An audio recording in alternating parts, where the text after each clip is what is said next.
علم عطا کیا ہے. مولا کے جملے کہ اللہ نے ہمیں علم عطا کیا ہے, اللہ نے ہمیں علم عطا کیا ہے, صبر عطا کیا ہے, اللہ نے ہمیں فصاحت و بلاغت عطا کیا ہے.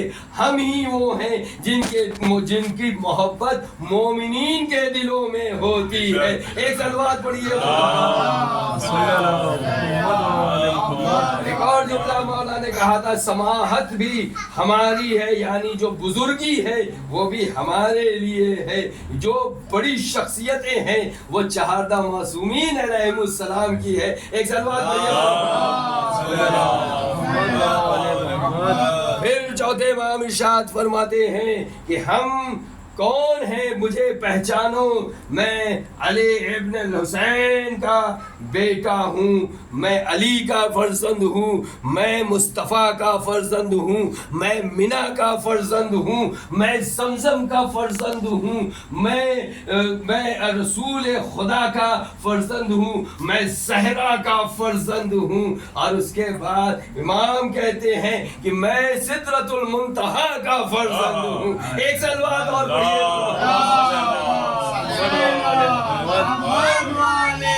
جب امام نے اپنا خطبہ بیان کرنا شروع کیا, یزید کے میں بارہا یہ جملے کہتا ہوں کہ مولا آپ تمامی حضرات کو زیارت نصیب کروائیں. آج بھی وہ ممبر موجود ہے, وہ جگہ موجود ہے جہاں پر سے مولا سید الساجدین نے سجدہ دیا تھا.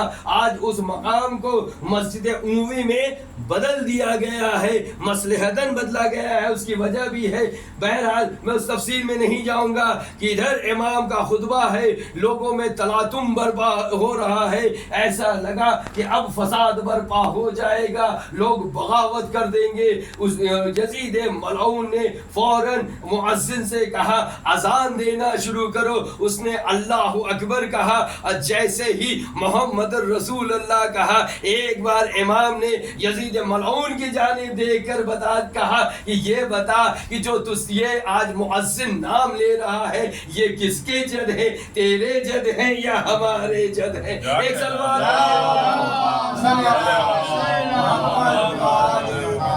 کس کے جد ہیں, یہ ہمارے جد ہیں. اور اسی طرح سے مولا میں نے ذکر کیا تھا امام کے سجدوں کا, کیونکہ کل بھی وقت گزر گیا تھا, مگر ایک دو باتیں جو چھوٹ گئی ہیں ان کو میں مکمل کرتے ہوئے آگے بڑھنا چاہوں گا.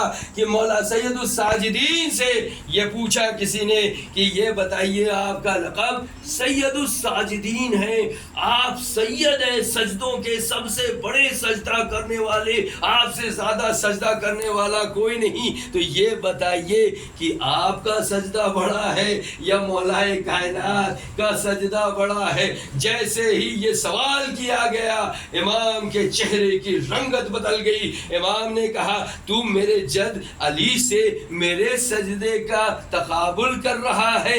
ارے کہاں علی کا سجدہ, کہاں میرا سجدہ, ارے وہ سجدہ کہ جس کی عبادت ایسی, جس کی ضربت ایسی کہ ثقلین کی عبادت پہ بھاری پڑ جائے گا. ایک سلوات اور اس سے بہتر ہے کہ سلوات پڑھ دیا.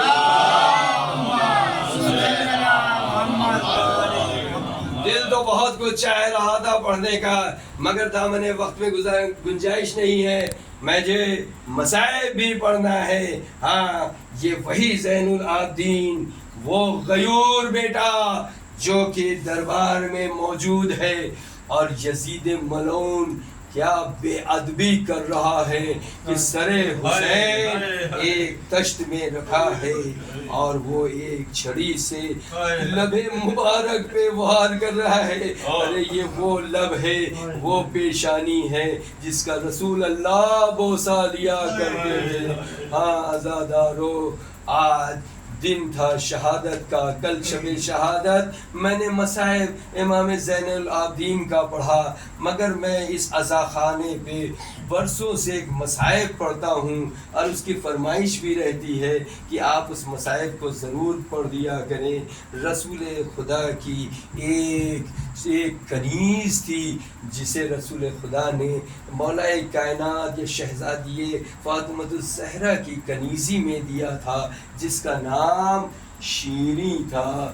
جب شیریں ایک عرصے تک شہزادی کونین کی کنیز تھی، اس کے بعد ایک روز امام حسین علیہ السلام کی کنیزی میں آئی۔ امام حسین علیہ السلام نے کہا اے شیریں میں تمہیں آزاد کرتا ہوں، میں تمہیں آزاد کرتا ہوں۔ جب شیریں نے کہا مولا مجھ سے ایسی کیا خطا ہوئی جو آپ کنیزی سے مجھے نکال، کہا نہیں میں تمہیں نکال نہیں رہا ہوں، بلکہ میں چاہتا ہوں کہ تم یہاں سے جاؤ اور کوفے کے باہر ایک مقام پر جا کر آباد ہو جاؤ۔ جب شیریں جانے لگی تو ایک طریقہ ہوتا ہے، تحفہ دیا جاتا ہے جانے والے کو۔ تمام بیویوں نے جناب شیریں کو آ کر ردائیں دینا شروع کی۔ جناب زینب نے اپنی ردا دی، جناب ام کلثوم نے ردا دی، جناب رباب نے ردا دی، جناب شہربانو نے ردا دی۔ اور جب ردائیں دی جانے لگی تو ایک رداؤں کا ڈھیر اکٹھا ہو گیا۔ شیریں نے کہا مولا میں اتنی ساری رداؤں کا کیا کروں گی؟ کہا لے جاؤ شیریں، شاید کوئی ایسا وقت آ جائے جب ان رداؤں کی ضرورت پڑ جائے۔ شیریں کہتی ہے میں سمجھ نہیں پائی کہ آخر میرے مولا کیا اس طرح سے کیوں بیان کر رہا ہے۔ جب وہ جانے لگی تو کہا مولا بس مجھ سے ایک وعدہ کریے کہ آپ میرے گھر پہ ضرور آئیں گے۔ مولا نے کہا شیریں میں وعدہ کرتا ہوں میں اکیلے نہیں آؤں گا، میں زینب کے ساتھ بھی آؤں گا، میں ام کلثوم کے ساتھ بھی آؤں گا، میں عباس کے ساتھ بھی آؤں گا، میں علی اکبر کے ساتھ۔ اللہ اکبر اللہ اکبر۔ اب شیریں نے ایک قلعہ بنایا جو کہ کوفے کے باہر تھا۔ اب شیریں کا دستور تھا کہ روز آنا وہ یثرب کی جانب دیکھتی تھی کہ کب میرا مولا حسین زیارت کرانے کے لیے آئے گا، مگر آزادارو وقت گزرا، اب وہی ایام چل رہے ہیں۔ ارے لٹا ہوا قافلہ کربلا سے کوفہ 3 روز سے، اور 3 کا کوفے سے شام 15 روز میں پہنچا تھا۔ یہ وہی ایام ہے کہ لٹا ہوا قافلہ جب آگے بڑھا، شیریں کے قلعے کے پاس قلعہ شیریں کے پاس رکا۔ شب کی تاریکی ہو چکی تھی، ایک یزیدی لشکر سے شخص آگے بڑھتا ہے، شیریں کے قلعے پہ دق الباب کرتا ہے اور کہتا ہے کہ ہم حکمراں کے لوگ ہیں، ہم سپاہی ہیں، ہمارے پاس کچھ باقی ہے، ہمارے ساتھ کچھ باقی ہے، کچھ سر ہے، لہذا تم ہمیں ٹھہرنے کے لیے جگہ مہیا کراؤ۔ شیریں نے اپنے غلاموں سے کہا دروازوں کو کھول دیا جائے۔ دروازے کھول دیے جاتے ہیں، اب وہ ملعون ایک ایک کر کے آگے بڑھتے ہیں، نیزوں پہ سر ہے۔ ارے جب سر آ چکے شیریں نے کیا دیکھا، کچھ بیویاں ہیں، ارے جن کے ہاتھوں میں رسن ہے، ارے ایک مظلوم شخص ہے جس کے ہاتھوں میں ہتھکڑیاں ہیں، پیروں میں بیڑیاں ہیں، گلے پہ خاردار تو۔ ارے شیریں نے یہ منظر دیکھا، تڑپ گئی۔ ہاں جب تمام لوگ وہاں پر رک چکے، شب کی تاریکی گزری، اس میں سے ایک معصمہ آگے بڑھی۔ معصمہ نے کہا اے شیریں تیرا احسان ہوگا، یہ تیرا قلعہ ہے، یہ جو سر رکھے ہیں یہ ہمارے خانوادے کے سر ہے، اگر تو اجازت دے دے تو ان سروں کو ہم اپنے پاس رکھ لیں۔ شیریں نے کہا یہ میرا قلعہ ہے، لہذا تم جو سر چاہو لے لو۔ ارے اب بیویوں نے ایک ایک سر کو اٹھایا، جب ایک سر اٹھایا ایک بیوی نے تڑپ کر کہا ہائے میرا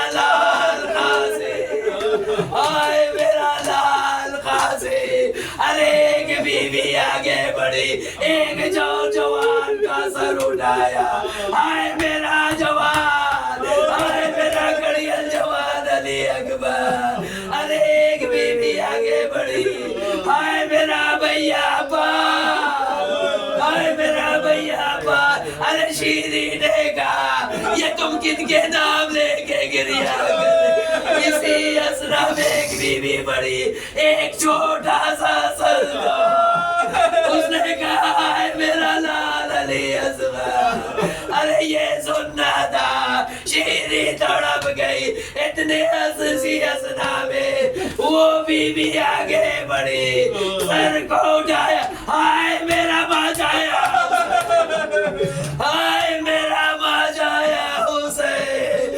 ارے شیری نے کہا میرا دل پھٹا جا رہا ہے, یہ کون سا حسین, یہ کون عباس, یہ کون علی اکبر, یہ کون قاسم. ارے جناب زینب نے کہا, جناب زینب خاموش رہی. اسی اسنا میں سر حسین سے آواز آئی, اے شیری میں نے اپنا وعدہ نبھا دیا.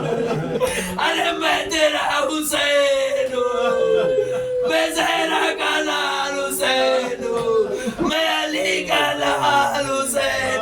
ارے شیری تڑپی, ارے میرے مولا, ارے یہ کیسی مہمان نوازی, میں کیسی میزبانی کروں, اے میرے مولا. ارے میں اسی دن کو دیکھنے کے لیے, ارے مولا میں سمجھ گئی آپ نے کیوں کہا تھا یہ چادریں لے کر جاؤ. ارے بی بیاں برہنہ سر ہے, سر ننگے, مخناؤ چادر نہیں ہے, فوراً چادریں لائی. اے زینب میری شہزادی چادر, اے میری شہزادی ام کلثوم یہ آپ کی چادر, اے رباب یہ چادر آپ کی. ارے جب یہ گریا فغا بلند ہوا, ملعون آئے, پھر سے چادریں اتاری گئی. شیری نے سر پیٹا, آئے یہ اہل حرم, یہ قیدی بنائے گئے ہیں کربلا و کوفہ, کوفے سے شام کی طرف یہ قافلہ روا ہے. منادی آواز دے رہا ہے, ہاذا زینب ام کلثوم. عباس کا سر گھوڑے کی گردن میں, حسین کا سر تلاوت قرآن. سید الساجدین